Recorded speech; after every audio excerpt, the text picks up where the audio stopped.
Today we are going to talk about how to divide a ball of self-patterning yarn so that you have two equal balls that start at the same point so that you can have matched socks. So the first thing you want to do is making sure that there's enough tail for a cast on. You want to find an identifiable section of the yarn. So what I'm looking at is after we have gone through the blue and white and blue and purple section that's going to make our Fair Isle pattern, we are going to find this solid purple. So now we have an identifiable section that we can use for starting our cast on so that we have equal even socks starting at the same point. Turn it on first. Make sure it's at 0 and put your yarn on, leaving off the excess that is from there. So we have 101 grams, so we want approximately 50 gram balls. So we're going to go ahead and get what we want for our cast on, and we can trim off the rest.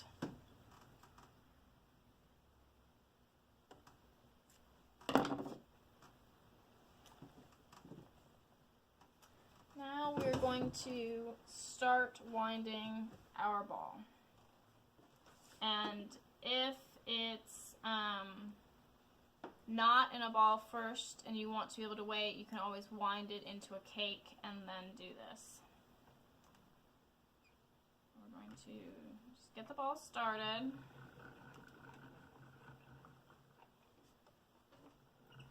we're going to pull from the ball, and as you go, you will see the grams dropping down on your scale.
So here is, and I'm at 53 right now, here's where it switches back to the purple after that pattern.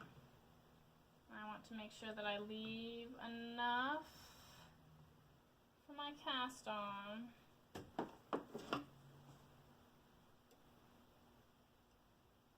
I'll cut that there.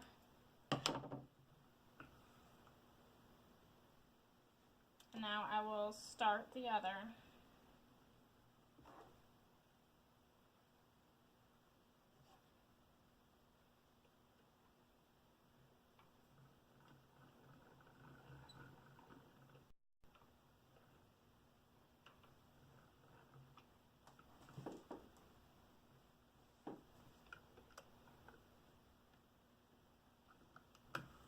You should have two approximately the same. Obviously this one's a little bit bigger because we stopped for the pattern.